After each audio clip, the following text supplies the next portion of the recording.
let's talk about Nilfgaard, my friends. Nilfgaard next on the docket. So I'll open up the didn't change first, but we'll talk about Nilfgaard. So Nilfgaard's faction identity is all about locking, reveal, an effect that I call diplomacy, in which you buff your enemy. Spies, which are disloyal cards, and another effect that I am calling subterfuge, which is about messing with your opponent's deck and hand. They also care about soldiers, and they also care about tactics, in that Nilfgaard has a tutor now for tactical cards. Very similar to old John Natalis in Northern Realms, and very similar to current Letho Kingslayer that's on live Gwent right now. That's also important for Arena if you care about tactics, because a lot of cards care about tactics, not just the tutor. Tactics are overall an important thing for Nilfgaard, more so than organic is for monsters. So the first thing, let's talk about lock.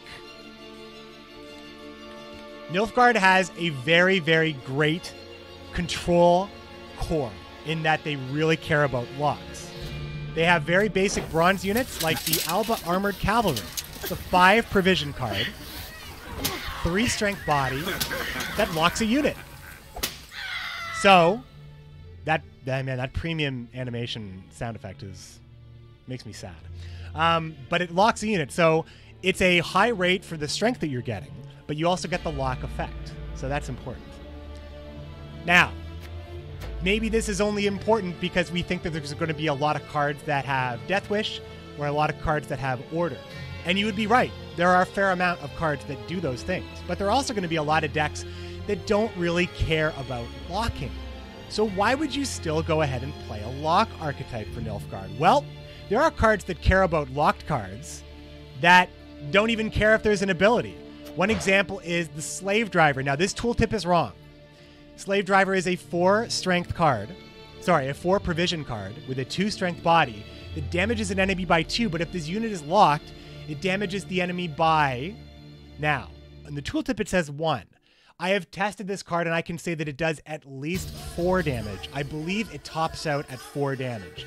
But getting 6 damage for a bronze 4 provision cost unit that has synergy with your deck is good. I think it might actually be 5 damage, but it could just be 4. There's another 4 cost unit that gets a higher rate than this, so it could be 5. I don't have a confirmation of this. Anybody who has tested this card in the chat, let me know. But I believe that it goes up to 4. Now, it gets even better. Vanamar is a 6 provision cost gold card. That's a 2 strength body that just straight up destroys a locked unit. So it's kind of like Menno Cohorn on live, in which Menno would destroy a disloyal unit, which many cards could trigger. So this is kind of the same vein. So that kind of gameplay still exists, but it's not tied to spies. It's now tied to locking. But it's okay. You can still play Spy Nilfgaard and have this effect in your deck, because you got room. You got room. But it gets even better. Check this card out. This card is nuts. This card, Mogwai likes this card a lot. This card is this is Vacher de Rideau. This is a 12 provision cost gold card at a 3 strength body with a very, very, very strong effect. Order. Seize a locked enemy unit. Seize is the new keyword for charm. So that means if an enemy is locked and Vacher can get his effect off, it is basically a charm that has no ceiling. This card is a very, very strong card. It's on my watch list. But I think you can stop. If it's really more about, can he ever activate his effect the turn he has played? If not, he's very vulnerable. So there's that. So that's good. So lock has a lot of stuff. What you also see here are other cards that have the word lock in it. Sarad actually has a really cool thing. Witchers. Witchers also in Nilfgaard. Witchers are also a thing that Nilfgaard cares about. Also important for Arena, but also important for Witchers in general. Ox actually combines with Sarad in a really cool way. Sarad is stronger if Ox is in your hand, but Sarad is still an okay rate because he's a 7 provision card that comes in at 5 strength that still gives you the lock, but also gives you the Witcher tag if you care about that. So even though you don't necessarily have the combo of having Sarad in your hand, although Nilfgaard has ways of fixing your hand. and ways of making sure that cards can be in your hand when you need them to be. Very important to know that. But Ox is better with Serret in your hand, and Serret is better with Ox in your hand, and you can kind of choose. So there's a lot of cards like that. I love that, by the way. Yeah, so I'll read the description for the audio listeners. Ox, 7 provision card, 5 strength body, deploy, lock an enemy unit, sorry. If Serret's in your hand, lock all copies of that unit in hand, deck, or on the battlefield. Whew, that's good. Very similar to how Swears is, because Swears' effect is no longer in the game, just as a thing. But it's kind of very similar to preventing strategy kind of stuff. Very, very, very good for stuff about cards that care about being in the deck at the time of the trigger. Stuff like Kedweni Knight, which hasn't changed. So Kedweni Knight coming out of the deck and being boosted, Ox actually would stop that if there's already a Kedweni Knight on the board. So just saying. That's how that would work. Now let's talk about Reveal. Again, we are going to go through every single card. I'm just doing the overview. Let's talk about Reveal. Reveal is a really cool archetype, but it's very different to how it functions in live Gwent. But I think the feedback has been very positive. So let's look at a couple of Reveal cards. First of all, let's start with something that hasn't changed. Darylin Foot Soldier. It's a 5 strength provision card. Sorry, it's a 5 provision card with 5 strength. When this unit is revealed, summon it from your deck. Now that's pretty weird. Why would you reveal it from your deck? You'd normally be revealing it from your hand as of live Gwent. Well, reveal is a little different now. So whenever this unit is revealed, summon it from your deck. So you're trying to reveal it at some point from your deck. So if you have a card that cares about the top card of your deck, and you have a card that can put things on the top card of your deck, you can make sure that if you have a card that reveals the top card on your deck, you're going to play this card. Also, you have cards like Recruit. Now, Recruit is a card that actually cares about 2 things. Recruit is a 4 provision cost bronze card with 4 strength that reveals a random unit in both decks. If yours has more power, boost self by 2. So this does a bunch of stuff. First of all, if you follow Magic the Gathering, if you win the Clash, or if you follow Hearthstone, if you win the Joust, you get the boost. But that's not all that this is doing. This card is also catering to cards that have a high body, and Emir is a leader that kind of cares about that. So the pseudo-supremacy element is kind of in play for Nilfgaard as well. Not quite at all like it is in Monsters. But having high body cards matter for this card. It also matters for Spotter, which I'll show in a second. But it also matters because this reveals units in decks, and there are cards that care about that, like the Darylin Foot Soldier. But then you look at a card like Spotter. Now you have Spotter, which is a 4 provision cost bronze unit, so lowest of the low, 1 strength body, but when you play it, it reveals a random unit from your enemy deck. Sorry, you know what? I led into this wrong as far as evaluation. Jararu, thanks so much for the Twitch Prime sub. Link your Twitch account and Discord and join us on the Commander's Horn Discord, my friend. Thanks so much. Give a shout out to the Commandos. Yearning to play a few rounds of Gwent, I can't stop and that'll set me straight. I don't know if I can stop it. I can't stop it. We're good. Yes, we're good. God bless you, Stream Deck. God bless you. All I wanted to say was this. Commando! All right.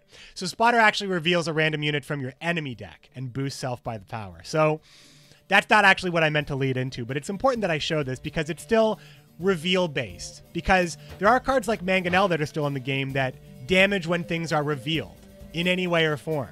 So it's a 5 provision card with 4 strength now, but still functions very similar to how it does on live as far as effects. Death One Arbalest is a 5 strength unit that has a 5 provision cost unit. I'm getting used to this, guys. That's a 3 strength body that damages an enemy by 2, but then you reveal a random unit from both decks. So again, you're revealing 2 cards.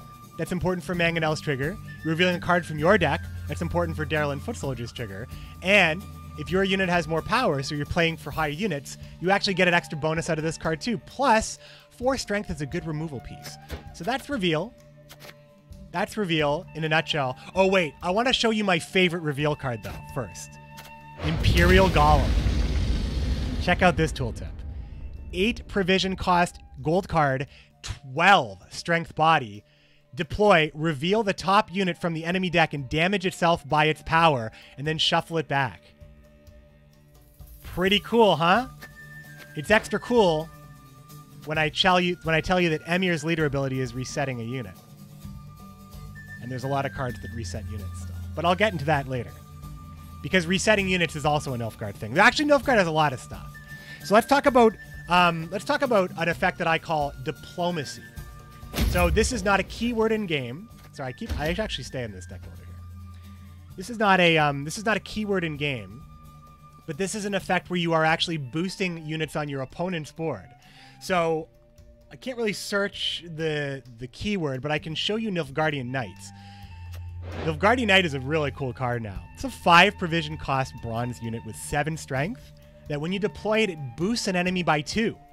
So really you get a 5 net value, but you also get a 7 strength body on the board. It allows you to put a 7 strength body in your deck, and you also can kind of work with Scorch because you're kind of forcing your opponent to have the highest unit on the board.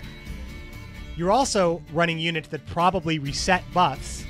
You're also running units that care about boosting on your enemy's side, and there is a card that does that. Also, you have to boost the enemy unit because if you can't, this card destroys itself. So let's talk about Kahir. Kahir is a 9 provision cost gold card. 4 strength. You got to place them on the melee row, but when you do, whenever an enemy is boosted, you boost this card by the same amount. So cool cards like that exist. Now, that's all I'm going to show because we're going to go through all the cards, but you get the idea, right? There's lots of cards to care about. Let's talk about spies. Spies have support, and a lot of ways that you play spies actually influence your opponent's row.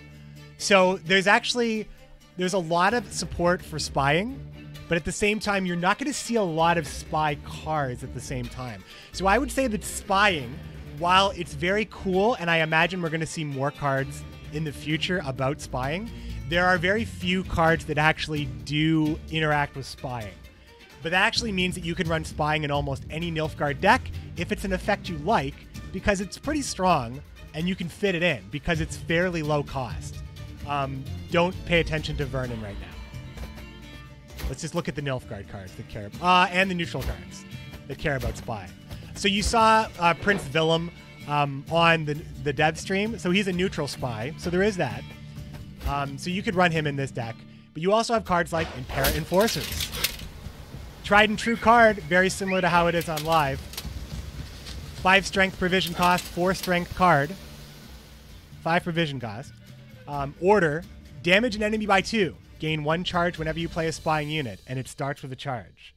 So, you know you're going to be able to ping once for 2, no matter what. But every time you play a spying unit, you reload. It's a bronze card, you can still play 2 of them. A lot of these spies are bronze cards. Now you also have Emissary.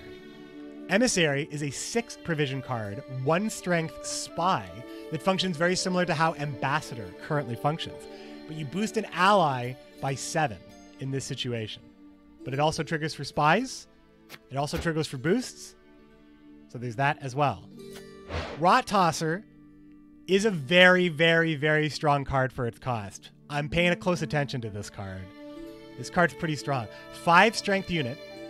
Sorry, 5 provision unit for 3 strength unit. That on deploy, on a ranged row, spawns a cow carcass on your opponent's row. So very similar to how it is. The cow carcass is a spying unit, so this triggers the spy effects. And then after 1 turn, on turn end, destroy this unit, and the unit on its left doesn't matter what unit it is. It's a scary card. This is a meta-defining card. Because you want to avoid this card. And there's a lot of cards like this that are really going to affect the meta. Cantarella is a great spy. Now, this tooltip is not clear, so I'm going to explain it to you. Cantarella is a 7 strength gold card for a 1 strength gold unit that spies and says deploy, play the top card from the deck. Not your deck. Your opponent's deck. That's all I got to say about that. And finally, you have Joachim de Vet. Still holding true on Joachim. It's a spying card that plays the top unit from the deck and boosts it by 8. But it's an 11 provision card that is a 4 strength unit. So Joachim is very similar in spirit as he is right now. But that aside, spying actually doesn't have a ton of support. So we'll have to see. We'll have to see. I think because of the row limit and because messing with your opponent's rows and preventing what they can place on the row is arguably going to be quite strong. Also, I should also show you Slave Hunter. Because Slave Hunter cares about rows. Slave Hunter is awesome. Now, if you play Hearthstone, you might know this card ability as kind of Mind Control Tech. It's a 5 provision cost card for a 2 strength bronze unit. Deploy. If there are 4 or more units on the opposite row, seize the enemy with the lowest power from that row. Considering you are buffing units on your opponent's side of the board, and you're playing units on your opponent's side of the board, this card's good. This card's good. Very good spy card. Very good spy card. Very good diplomacy card.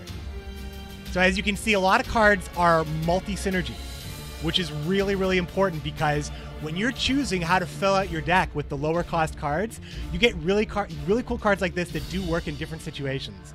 This is an example of a stellar card with great design, but it's also kind of on my watch list because I think it's really good, but I think it's like a one of in every Nilfgaard deck. Every Nilfgaard deck maybe plays one of these. All right, so that's spying. Now the last thing, let's talk about subterfuge. This is messing with your opponent's deck and hand and leader, and I guarantee you this archetype for Nilfgaard is going to be the most controversial thing in the game. Are you guys ready for this? This is the most controversial effect and archetype in the game. But I have to look at the cards in general. So let's start light. I'm going to increase this in insanity as I go on, but we'll start light. Okay? We'll start with a baby. We'll start with a baby card that's still going to blow your mind. And that is Viper Witcher. Viper Witcher is a 6 provision card. It's a 4 strength unit, and it's a Witcher, which matters. Deploy. Reveal the top card from the enemy deck and banish that card. Gone. That's it. Gone. If you play Hearthstone, you know this card is Nosferatu. And this card is going to piss you off. This card is going to piss you off. That's all I got to say. Sometimes you thin your opponent out of a really bad card, and it's actually good for them. Be careful. Sometimes it's a win con. Now, Mill is not an archetype. There's just not enough cards, I think, that burn cards in your opponent's deck for this to actually be to matter. But if you like milling, you have a lot of cards that are going to do this. Okay? So this is on the low end of the scale. Now, here's a card that we saw on stream, but is a very similar card. This allows Nilfgaard to put 3 of these damn things into the deck. Also 6 provisions. Also 4 strength unit. Trehen va Redrefier. As we saw in the Thronebreaker reveal stream. Something like that, this card's name. Deploy. Look at the top 3 cards of the enemy deck and move 1 to the graveyard. Now, this doesn't banish the card. That's important. But it also gives you a pretty solid choice of what to remove. So that's important. Now, Subterfuge is varied. The way they have actually developed this archetype is so cool, and so many different ways that they've implemented this maybe makes this one of the most gold standards of archetypes. Now, while this is going to be so frustrating, they have done it in such an interesting way, I can't even be mad. Check out Infiltrator. 5 provision point card, 4 strength, melee. On round end, shuffle this unit into the enemy deck. This means I'm giving you a brick later. So this bronze card alone is like a Sira without a Sira. Okay? That's how this effect is going to live on, giving your opponents bricks. Don't worry if they don't have any bricks. You're going to give them the bricks. Okay? Like I said, they've done it in a really cool way. Like I said, I'm increasing the insanity. Let's get extreme now. Let's get extreme for subterfuge. Let's get extreme here.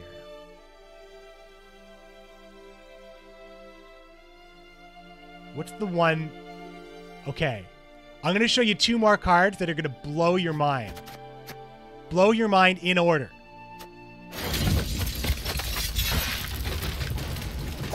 Letho of Gullets is an 11 strength gold card, 5 strength body. On deploy, remove all mulligans from the enemy leader. So not only are you giving them bricks, and not only are you putting bricks on top of the deck, yes, Guardian is still alive in the form of Cynthia. I'll show her after this. But you're also making it so they can't get rid of it. This card is so controversial, and it's not even the most controversial one in this archetype. Okay? Okay? Stick with me, but I'm just going to quickly show Cynthia. Because Cynthia is a 10 provision card that is a 7 strength body, which is actually damn good for this effect. On deploy, on the melee row, spawn a Guardian on top of the enemy deck, and I believe it's a bad card, but I don't know how bad. So I'm sorry that I don't have the stats on the Guardian, but it is generally putting a bad card on the top of the deck that your opponent's going to draw, and now he can't mulligan it because he's got Letho. So wait, this is the one. This is the one. Are you ready? This is the one that you're going to go to Reddit over, okay? This is the one that you're going to be worried about.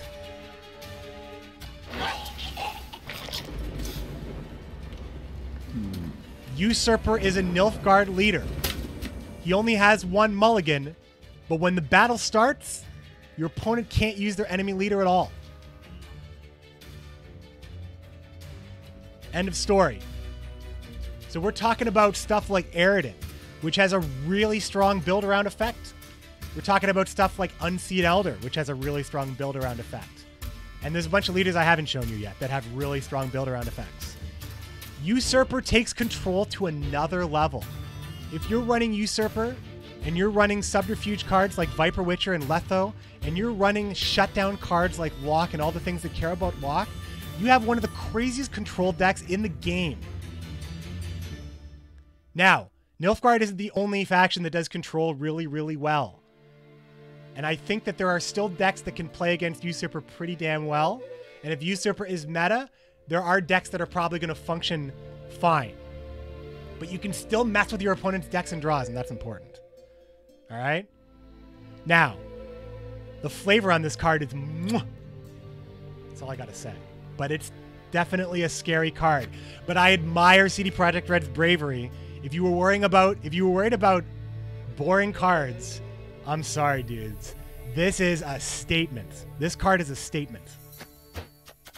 That's all I got to say about Nilfgaard. We'll put this one in the bank. Again, Nilfgaard cares about tactics as well. They do have a tactic tutor, much like Monsters has Wispus Tribute. Menno has, Menno is a 10, there's a cycle of these cards, basically, which means that there's a card almost for every faction. Menno is a 10 provision cost, 2 strength unit that plays a tactic card from your deck on deploy. So he's your tutor for Nilfgaard, and Nilfgaard cares about tactics. I didn't show,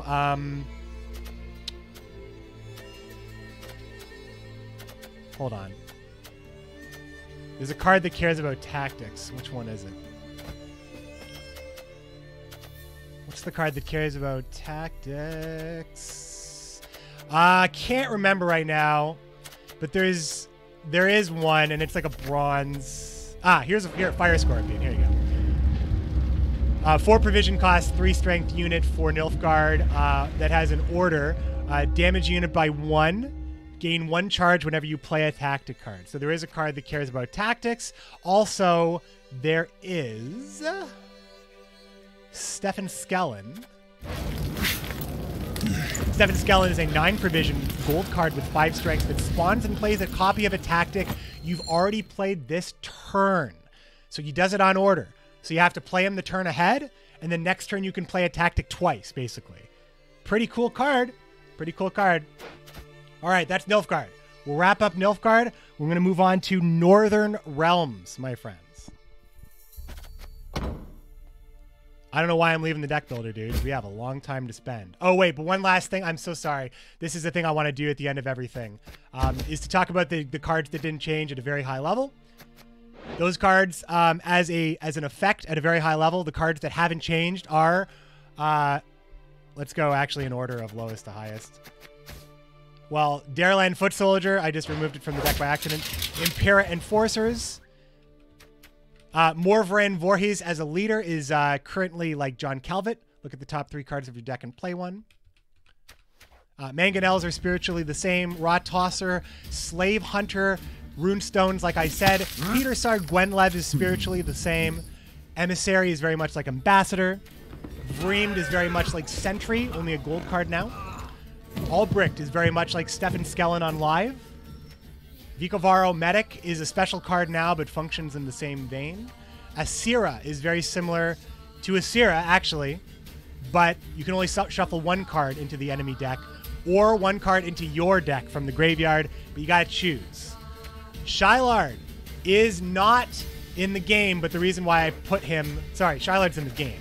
Shylard just does something new, but the reason why I put him in the deck is to remind you that there is a disabled card in the game that is currently bugged, but functions like Shylard currently does. And I forget her name, but she's a mage, and she's cool, and she's enthroned. But Shylard's effect is still in the game. You draw a card for each, and you give one to your opponent. So, I mean... And Stregobor is also the same. So, like, your favorite mill cards are in the game still. It's just milling is probably not going to be, like a standalone build-around complete tactic. Cool, guys? Nilfgaard, done. CDPR stream was at 9 a.m. today. Just to let you guys know.